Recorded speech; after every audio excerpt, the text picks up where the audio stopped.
Wer kennt es nicht? Beim Brettspielen wird der Würfel quer übers Brett geworfen, kegelt dabei alle Spielfiguren aus dem Weg, fällt vom Tisch und unter das Sofa. Das nervt, muss aber nicht sein. Die Lösung ist einfach und heißt Würfelturm. Und wie man den baut, das zeige ich euch jetzt. Für den Würfelturm, wie ich ihn hier bauen will, brauchen wir folgende Dinge.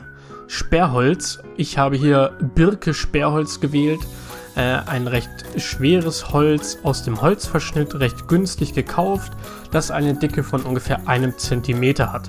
Außerdem benötigen wir einen Zollstock, Bleistift, Schraubzwingen, Schleifpapier, eine Handsäge, einen Winkel, damit wir die Linien schön gerade aufzeichnen können, eine Stichsäge oder wer hat eine festmontierte Kreissäge oder Bandsäge, außerdem Holzlasur und Holzlack. Ich habe in diesem Fall eine Kombination aus beidem, um meinem Holz die gewünschte Farbe zu geben. Ist auf jeden Fall sehr wichtig, die Stichsäge, wenn man damit arbeitet, sehr langsam zu stellen, damit das Holz, hier das Sperrholz, an den Kanten nicht aussplittert beim Sägen.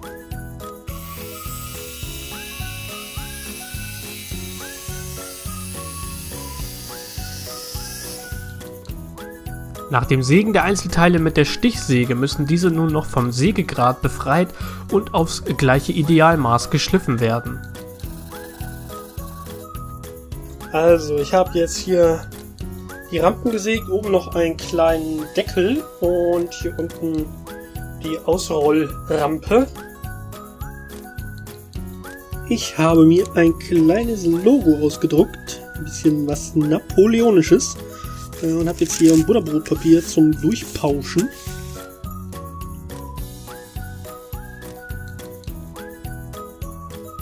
Das abgepauschte Logo habe ich jetzt hier auf Carbonpapier geklebt, mit Tesafilm befestigt, damit es nicht verrutscht. Hier haben wir jetzt unsere beiden Turmflächen, Vorderseite, Rückseite. Und jetzt würde ich das gerne so anbringen, dass es hier auf der Vorderseite mittig ungefähr ist und dann an der entsprechenden Position auch auf der Rückseite. Dafür müssen wir natürlich hier einmal ausmessen und die Mittelposition bestimmen. Für das Logo habe ich das nämlich in der Mitte schon gemacht, da wo das Kreuz unten bei dem N ist. Damit das Ganze in Position bleibt, habe ich es jetzt vorsichtig mit Kreppklebeband hier auf dem Holz befestigt. Bei dem Durchpauschen muss es jetzt darum gehen, aufzupassen, welche Teile man schon hatte, genau darauf zu achten, damit man hier keine überspringt und vor allem, dass man nicht mit der Hand, dem Handrücken hier auf das Papier drückt, weil das natürlich sofort abfärbt auf das Holz.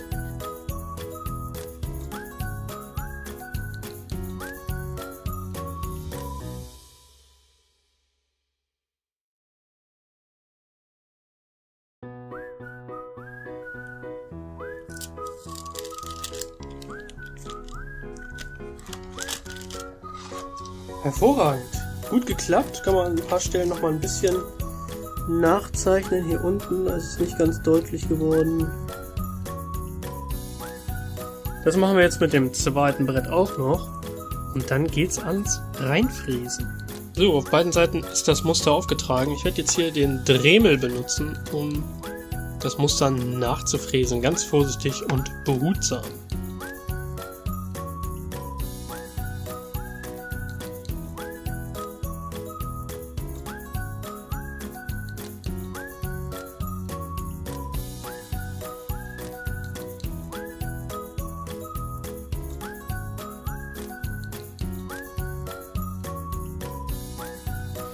Durch das Überschleifen mit feinkörnigem Sandpapier entfernt man schließlich die Grade, die durch das Fräsen entstanden sind, sowie übrig gebliebene Markierungen auf dem Holz.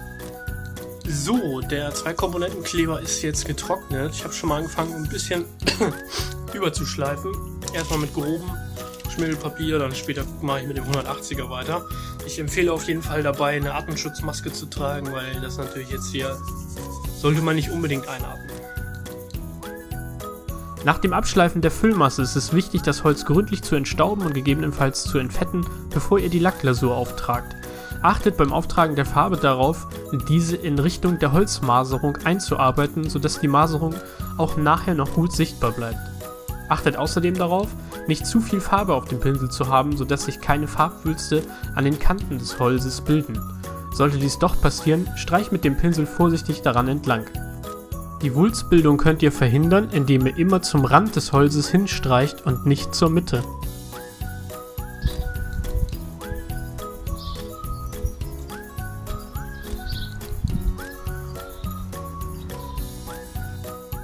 Nach dem Trocknen der Farbe werden alle Teile nochmals mit feinkörnigem Sandpapier abgeschliffen, bevor ihr dann eine weitere Schicht Farbe auftragen könnt.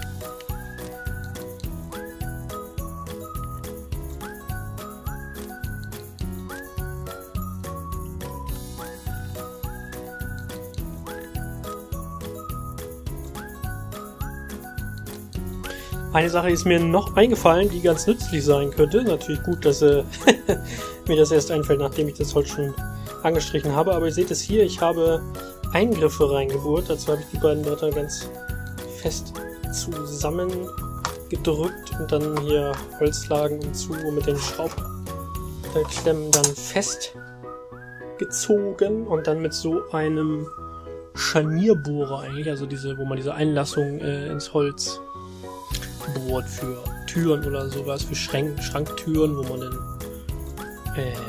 das Scharnier reinmacht. Ja, und muss das Ganze nochmal ein bisschen nachschleifen und dann kommt da auch nochmal ein Schlag Farbe drauf. Und dann können wir, glaube ich, anfangen, das Ganze zusammenzuleimen.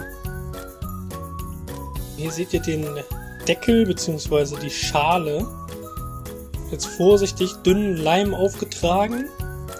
Holzleim, ganz normal, dann mit dem Finger ein bisschen behutsam glatt gestrichen. Wo zu viel war, habe ich dann mit dem Finger wieder was runtergenommen.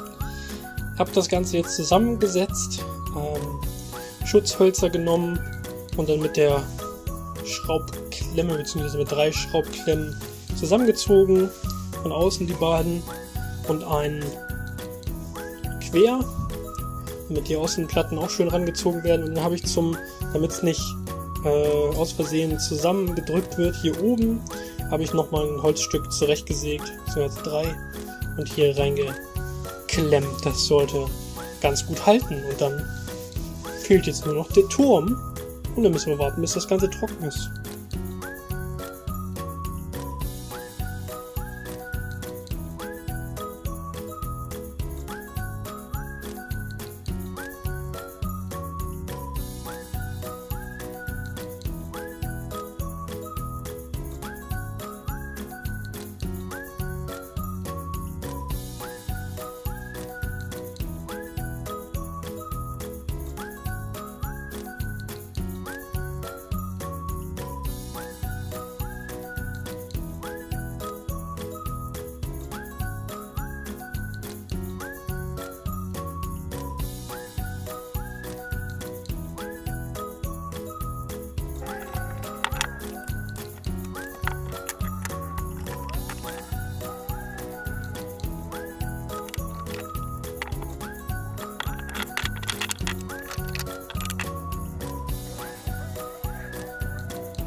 So, der Würfelturm ist fertig.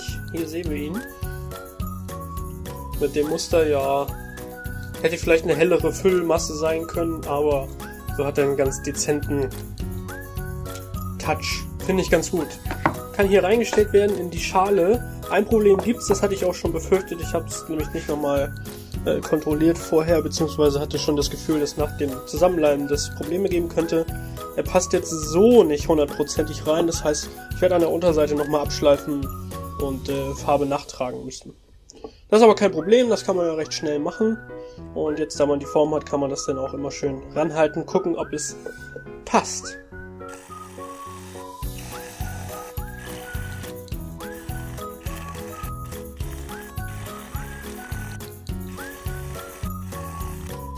So, die Oberfläche habe ich abgeschliffen, schön eben jetzt alles hier schön glatt, auch wenn es da nicht so aussieht, aber da ist einfach nur noch Farbe in der Ecke. Und dann habe ich das Ganze jetzt entstaubt und werde dem Ganzen nochmal ein bisschen Anstrich geben. Ganz wichtig jetzt hier darauf zu achten, wenn wir das hier oben anstreichen. Lappen parat, damit ich hier außen nachwischen kann, damit es hier jetzt auf den Vorderseiten, die wir schon gestrichen haben, keine hässlichen Flecken gibt. Da ist er. Tada, der Würfelturm. Hier der Turm mit der Schale. Schön reinstellen, hier durchwürfeln. Wir machen gleich noch den Praxistest. Und jetzt passt er auch. Schön hier reingelegt.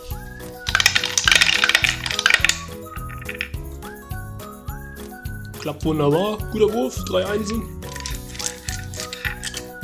Passen auch alle gleichzeitig durch. Kein Problem. Das ist schon mal gut. So, jetzt habe ich mir aber gedacht, weil das ja noch ein bisschen Geräusche macht, habe ich mir einen dünnen Filz besorgt in Bordeaux. Ich fand, das passt ganz gut zu der Holzfarbe. Nicht zu kontrastreich. Ich hatte erst an ein dunkles Grün gedacht, aber das sah für mich nicht so richtig aus. Ganz dünn hier, 60 Cent, so ein DIN A4 Blatt Filz. Und da werde ich jetzt mal ein Stück rausschneiden, hier für die Schale auf jeden Fall schon mal. Und dann schauen wir mal, ob wir vielleicht für die Rampen auch einen kleinen Streifen abschneiden, damit es da nicht ganz so laut ist.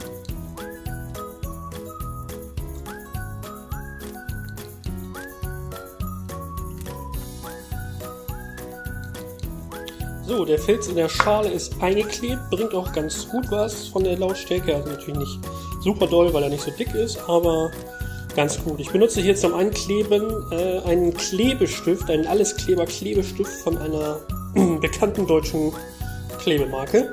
Und dann habe ich hier schon mal die Stücke ausgeschnitten für die Rampen unten und die drinnen, wobei das natürlich ein bisschen schwierig wird, die da reinzukleben, aber das kriege ich schon hin. Wichtig natürlich beim Reinkleben für euch, ich denke, da kommt ihr auch selber drauf, die Seite mit den Markierungen, wo wir die Schnittmarkierung drauf gemacht haben, muss natürlich nach unten. Der Würfelturm ist fertig. Zeit für ein Fazit. Hier ist er, das gute Stück. Finde ich, sieht ganz edel aus. Der Anstrich gefällt mir, auch wenn es nicht ganz wirklich Mahagoni ist. Vielleicht ein bisschen dunkler. Mahagoni finde ich ist ein bisschen, soll man sagen, leicht rötlicher, kann man vielleicht sagen. Ja, die Intarsien sieht man nicht ganz so gut nach dem Anstrich. Da hätte ich warten sollen und nochmal hellere Füllmasse besorgen sollen. Aber ja, so sieht es bei einem richtigen Lichteinfall, sieht man es dann ganz dezent. Hat auch was, finde ich. Passt hier jetzt auch gut in die Schale rein. Das hatte ich ja nochmal nachgeschliffen. So kann man es dann schön ins Regal stellen oder wenn man es mitnimmt oder so hier reintun, könnte dann auch die Würfel in dem Turm sozusagen mittransportieren hier in der Schale. Die Eingriffe, die ich noch reingebohrt habe, sehr praktisch, um den Turm rauszuziehen. Hier drin die Filzbeschichtung reingeklebt, hier ja auch auf die Rampe unten und sowohl beide Rampen innen. Wie gesagt, war ein bisschen Frickelei, aber es hat geklappt. Vorderseite auch gut. Passt schön rein hier in die Schale. Nicht zu fest, nicht zu lose. Steht stabil. Wichtig war, dass ich hier das schwerere Holz genommen habe, nicht das ganz leichte Sperrholz, so dass das dann auch gut in der Hand liegt und auch stabil hier drin steht, dass man keine Sorge haben muss, dass der Turm umfällt. Durch die Filzbeschichtung aller Rampen im Inneren ist die Geräuschkulisse ganz erträglich, ganz passabel. Ohne dass komplett dieses schöne Holzklackern weggeht. Das hat man immer noch ein bisschen, weil da ja die Würfel auch an die vordere und hintere Platte stoßen und der Filz auch nicht ganz so dick ist. Ich bin eigentlich ganz zufrieden damit, muss ich sagen. Sieht gut aus. Wie gesagt, Intarsien hätten heller sein können. Ansonsten dafür, dass ich es mehr oder weniger freihand gemacht habe, also ohne Bandsäge oder Kreissäge oder ähnliches, wo man die Maße alle fest einstellen kann und dann einfach gerade Holzstücke rausschneiden, ich das mit der Stichsäge gemacht habe und dann nachgeschliffen habe, bin ich ehrlich gesagt recht zufrieden. Was man noch machen könnte sich kleine Füße besorgen, was man vielleicht kennt von Schmuckschatullen oder sowas, kleine Metallfüßchen, und die hier an die unteren Ecken anbringen. Wenn man das mag, sieht vielleicht noch ein bisschen schicker aus und zeitgemäß. Ja, das hat mich jetzt, weiß nicht, natürlich mit Wartezeit und so weiter und so fort. Habe ich hier 3 Tage vielleicht dran gesessen. An einem Tag habe ich die Stücke geschliffen. Das hat 3 Stunden gedauert vielleicht. Dann habe ich das Ganze gestrichen, mehrmals. Hat 1 Stunde gedauert. Und dann habe ich das Ganze über Nacht zusammengeleimt. Und heute nur noch die Filzbeschichtung reingeklebt. Das ging ja super schnell, 10 Minuten. Und so hat man was Schönes, Selbstgemachtes in der Hand, was auch noch schick aussieht, hier mit den Intarsien. Wenn es euch gefällt, lasst doch einfach mal einen Daumen hoch da und ein Abo, wenn ihr mögt. Wir sehen uns dann beim nächsten Let's Play. Bis dahin wünsche ich euch alles Gute.